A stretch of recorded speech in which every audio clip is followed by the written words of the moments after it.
Thank you, everybody. Just before we kick off again, I wanted to add my acknowledgement to country and thank elders past and present, but not only the traditional owners and leaders emerging as well, but also the current custodians of the Aboriginal lands, the Aboriginal Land Council.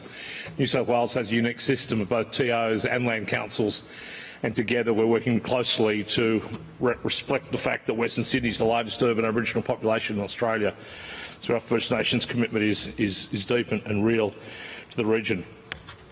I've just got a humble little heading, yes, new projects that can revive economy and leave a legacy.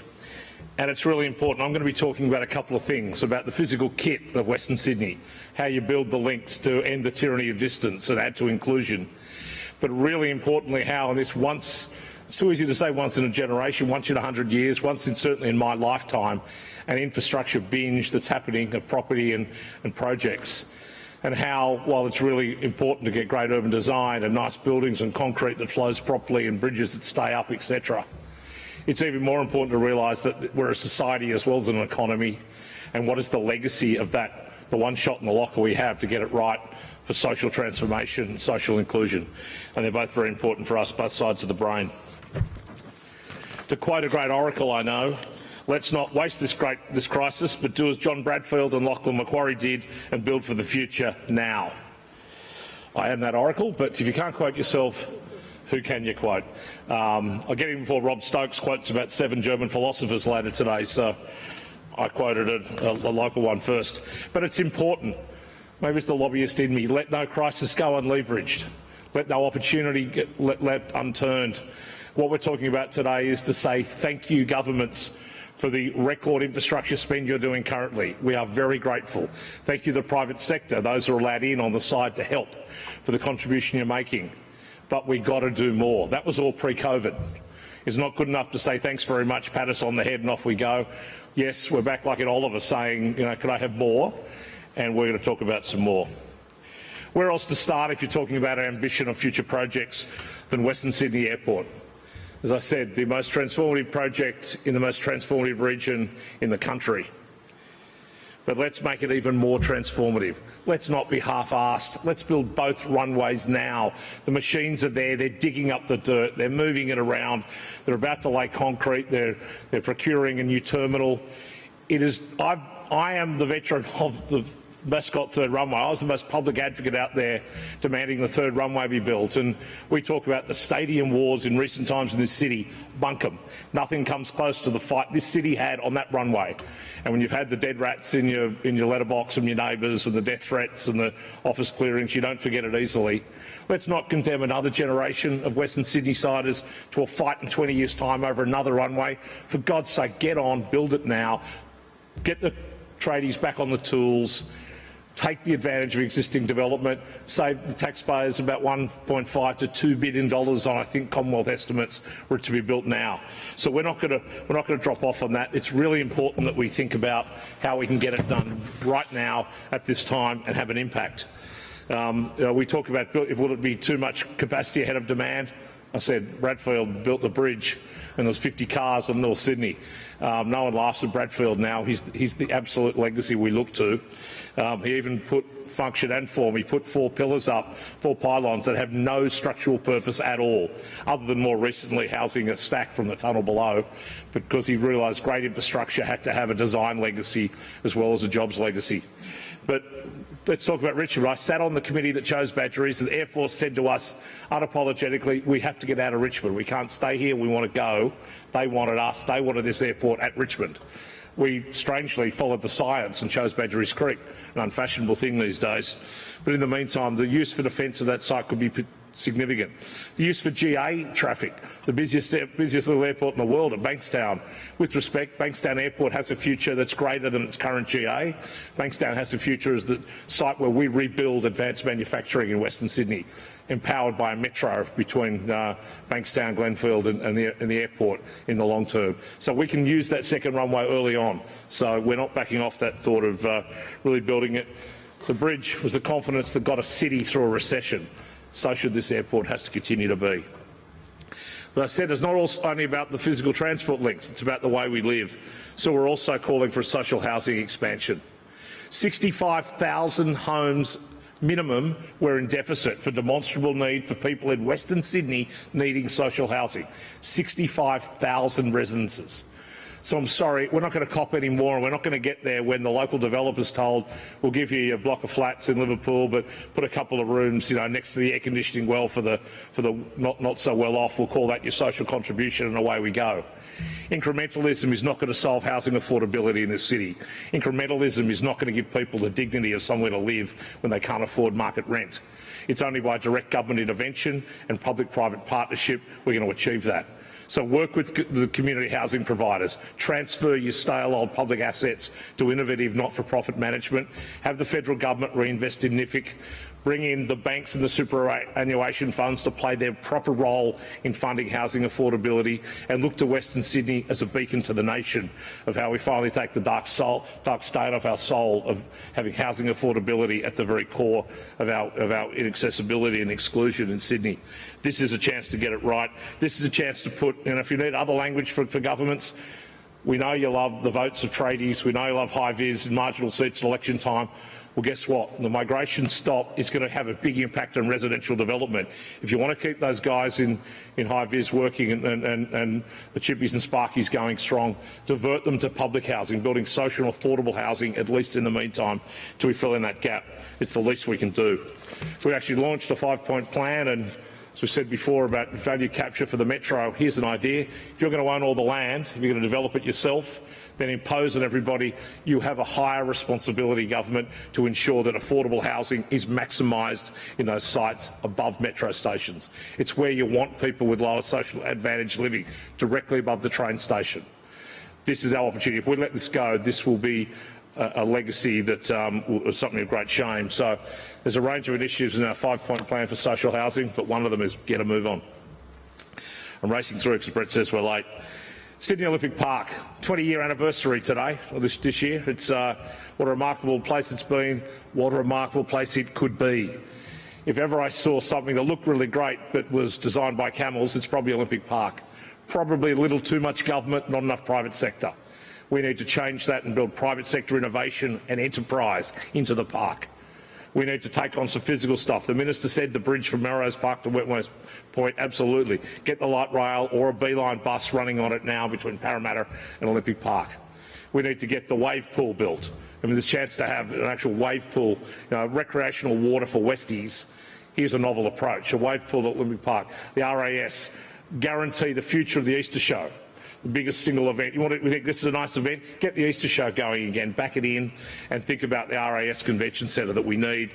This is a wonderful facility, but Western Sydney can't keep schlepping into the ICC every time it wants to collaborate. We demand and deserve our own facility. Work with WSU to get that campus open. Sports Science campus with Western Sydney Uni and Canberra Uni on site in the middle of the facility. Maybe a tourism school to follow, offering kids a job in an actual Olympic precinct from around the world to come and study tourism events and sport. It'd be fantastic. And I wanted to pay tribute to Sam Romaniuk and Helen Coonan, the chair of the new Place Management New South Wales. They've actually done more to revive and stimulate Olympic Park in 6 months than we probably saw in 20 years before it. So I'm not here just lecturing bureaucrats. I want to praise them as well.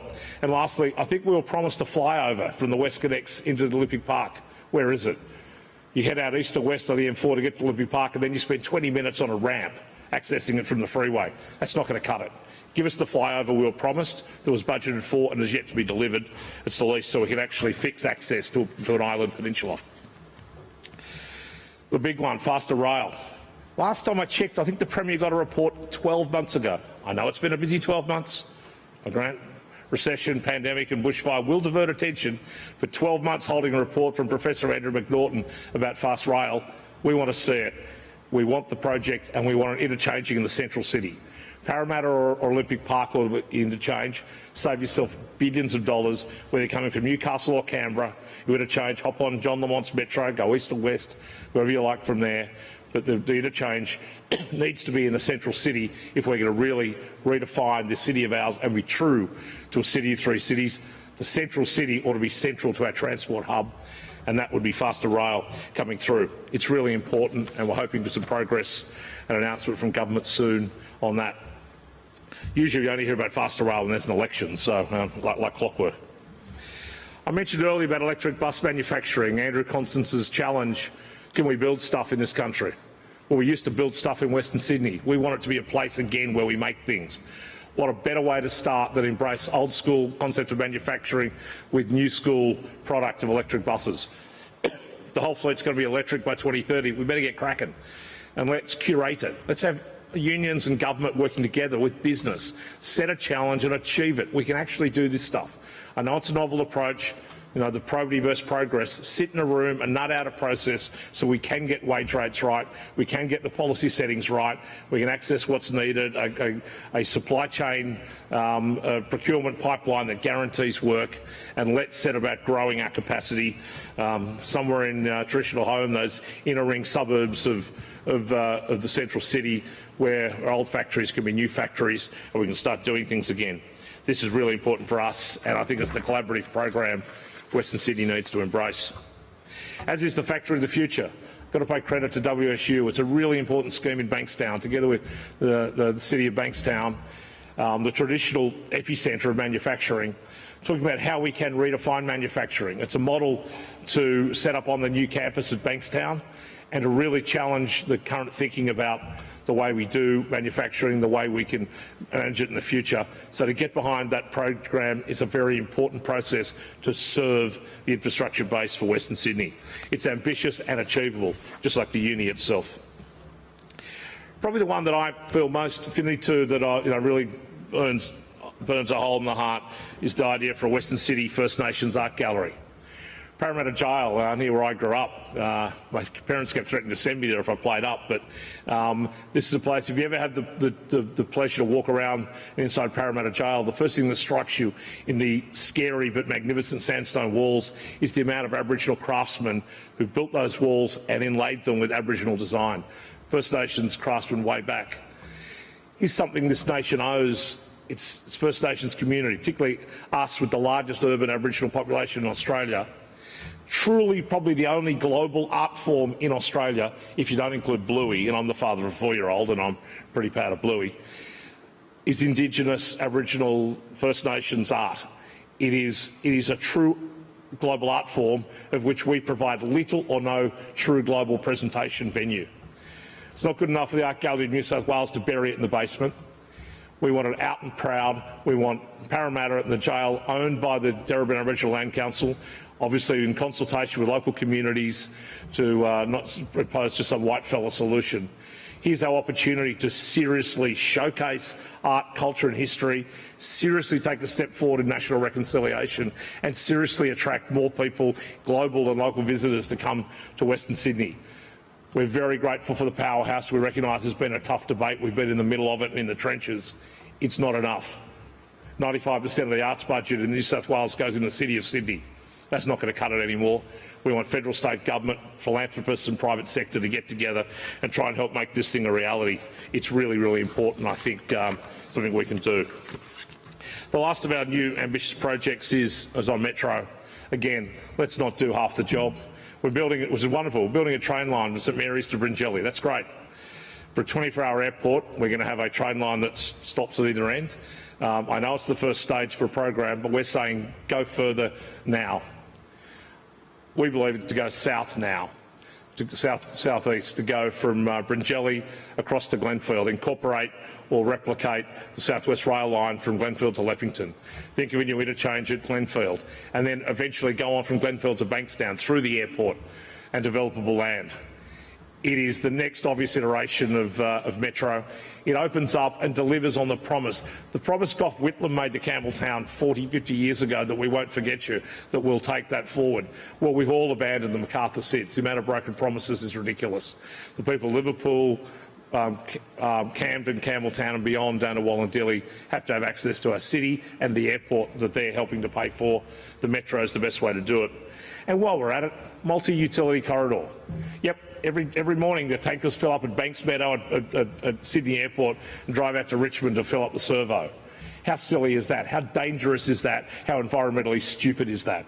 We need a fuel depot in Western Sydney serviced by a fuel line, but let's take advantage of all the infrastructure and use a multi-utility corridor now. Put the NBN down there, put the fuel down there, put the electricity and power. Let's get a utilities commissioner to bring it together and use a multi-utility corridor while we're building those train lines. Just a little ambitious on our part. If you don't ask, you don't get, was always said in my family, so we're asking for more. We're also asking to allow the private sector to let you do it. There's been incredible governance reform in this city. It's been marvellous. Collaboration agreements, GSCs, city deals, planning partnerships, you name it, machinery of government reforms. It's marvellous. We tick almost every part of it. But it's almost been at the exclusion of the private sector. Government carried us through a pandemic. The private sector's got to take us out of a recession. You have to let them back in. We've got to find a way to collaborate better. We've got to balance probity and progress. I know it's not easy. I know it's easiest to cover your butt, and the more probity orders in the room, the more everybody's covered. But every time we do one, it slows down progress. We have to calibrate to get the right level, and it's a challenge. It's easy to say and I know hard to do, but if we stop trying, we'll never get there. There's private sector innovations that will help government deliver on this, take a burden off taxpayer, improve design, improve delivery without distorting probity. Public good doesn't have to die when private enterprise comes in, and that's why I want to talk about legacy. Said we're an economy and a society, and for Western Sydney it's really important. We're going to talk more about this coming. This is only it's a quick draft to have a look at, because we've got to go and do our own consultation. We're going to talk to community groups, to contractors, to government regulators, to suppliers and financiers, and everybody who is in part of that value chain. We've got to talk about it for the people, about trade apprenticeships, training, jobs for kids in Western Sydney, women in STEM and engineering, safety not just as a box you tick but as something we live and breathe and innovate, particular residents to Indigenous communities of the West and also to others, to the kids coming from Africa and Lebanon and places all across the world. We take it as refugees. We've got to get better at building them in to this economic burden and using this very much to do it. So we're going to come back and talk to everybody about a legacy charter. It's going to look at built form as well. How can the new projects, how do we get white roofs to help us with heat effect? How do we recycle water better? We're going to tip 10 prospect reservoirs into the Pacific Ocean this year. If we only tipped 8, if we recycled 2 of them, that's a massive gain. We've got to commit to it. We've got to allow people of Western Sydney access to recreational water. It's all right for the people of Balmain and Balmoral and Bondi to go for a dip after work in the water that we've made clean by great government work to clean up the harbour and the ocean. But there's still the shopping trolleys having babies in the Cooks River. We've got a big fence around Prospect Reservoir, Penrith Lakes. Whatever happened to Penrith? Let us have the beaches of Penrith Lakes. Let us get access to recreational water. I grew up dumping in Lake Parramatta, which closed every second summer because it was gone green or purple. We cannot deny the people of Western Sydney the same access to recreational water that the people of the Eastern City take for granted. Not anymore. These are the sorts of things we're going to talk about. These are the sort of things on a charter we're going to try and get governments and contractors and suppliers to sign up to. I know a lot of those metrics are being met. We're going to challenge them to take them higher. We're going to challenge them to ensure that all the issues we're looking at mean that the ultimate legacy of this infrastructure campaign of ours is something that will be long-lasting and truly, truly recognised. Thank you for indulgence. It's an ambitious program. It's going to guide us to next years and beyond as we go into our 6th anniversary next year. We'll be celebrating our 5th anniversary in March because it's on delay. We couldn't quite do it this year. But with your support, some of these things, ambitions, can actually be reached and we can have a true impact on the regions we operate in. Thank you very, very much. Thanks, mate.